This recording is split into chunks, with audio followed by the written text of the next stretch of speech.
A difficult story to tell you about tonight involving a longtime leader of the crime-fighting group Mad Dads. Two women say V.J. Smith sexually harassed them while they worked for Mad Dads, and police are conducting a separate investigation involving his outreach work. And a warning here up front, some of the details in this story are explicit and may not be appropriate for all viewers. Here's Tom Lydon of the Fox 9 investigators. For more than 20 years, V.J. Smith has been a foot soldier in the battle against violent crime. The nonprofit he leads, Mad Dads, often showing up at crime scenes, going beyond the yellow crime tape, doing street outreach, helping some of the most vulnerable in the community. Hey everybody, thanks for the well wishes, man. I'm getting better. So it was strange to see him on Facebook last month saying that while in the hospital recovering from COVID, his social media accounts had been hacked. You get messages, you're getting stuff.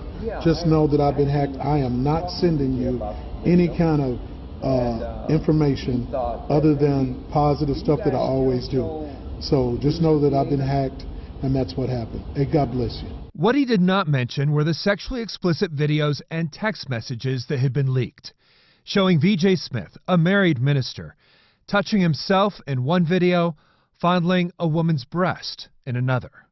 But there may be more to the story than a hack. It became a pat on the butt, or rub on the thigh, or rub up against you, or I need some of that.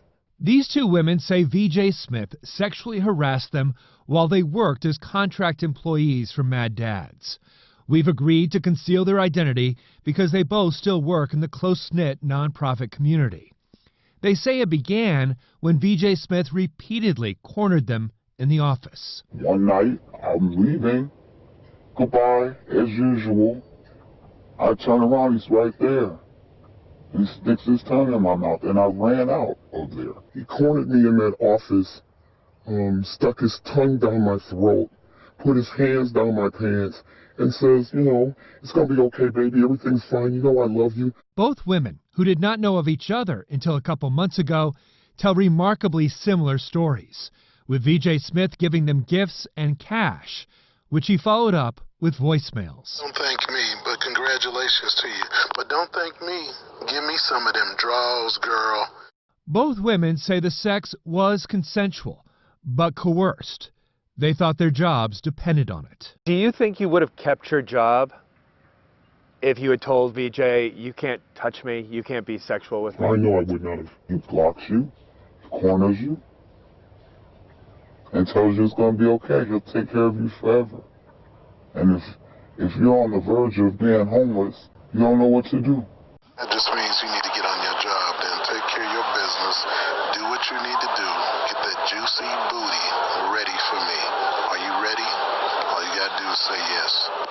Do you think it's appropriate, given your position, to have a sexual relationship of any kind with people who work for you? It's not appropriate. And is that something you've done? It's definitely not appropriate. V.J. Smith agreed to talk to us, but was less than forthcoming.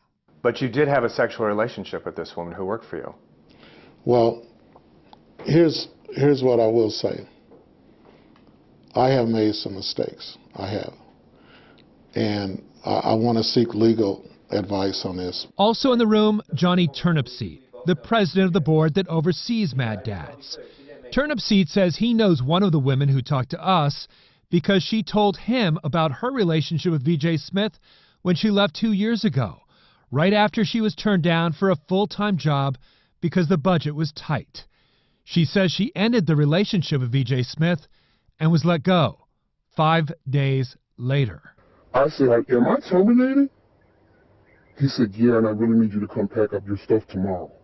I said, all because I wouldn't tell you I love you and that I'm involved with somebody else, and I won't let you touch on me or feel on me or try to sleep with me anymore? Did you tell VJ after that he shouldn't be sleeping with his employees? There was, a conversation. And it was much more just like things happen to preventive things were put in place. And what those preventive measures were, they wouldn't say. But the women say their experience left them depressed, with thoughts of suicide. They consider it a betrayal of trust. So I thought because of him being a religious leader, it was okay to disclose my pain and my trauma. And I didn't realize that that was a grooming process. The women are afraid of retaliation. The women work in the nonprofit field, and they say if you turn against VJ, he will ruin your reputation, and he will go around to everyone else and try to ruin your reputation.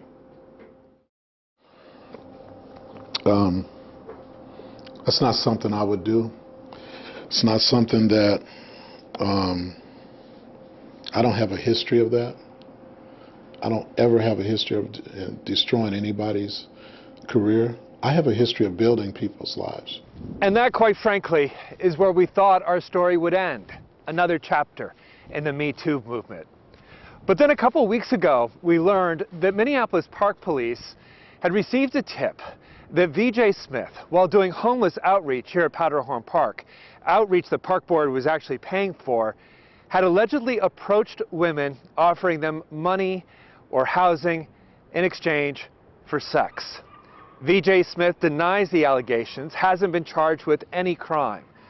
To avoid a conflict of interest, Park Police gave the case to the Anoka County Sheriff's Office. Anoka County police reports say they are investigating sex crimes, and detectives have talked to the two women you've now heard from.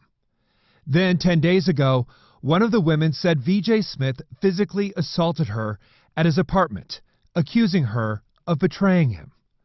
We tried to talk to VJ Smith a couple of hours later as he left the 5th Police Precinct. It could also be witness tampering. This is a witness in a criminal investigation. She claims that you assaulted her this morning. Is that not true? I'm not going to talk to you. You're not going to talk to me? I'm not on camera. I'm not going to talk to you. Suddenly, VJ Smith was in no mood to talk. VJ Smith was also recently removed as the president of the National Mad Dads organization, but the group won't say why. We're taking a big chance sitting here with you, especially her. The two women who spoke to us believe VJ Smith has done some good work, but it's come at a cost, they say, and they don't believe they're the only ones who have paid that price. They just hope someone is finally ready to listen. For the Fox 9 investigators, I'm Tom Lydon.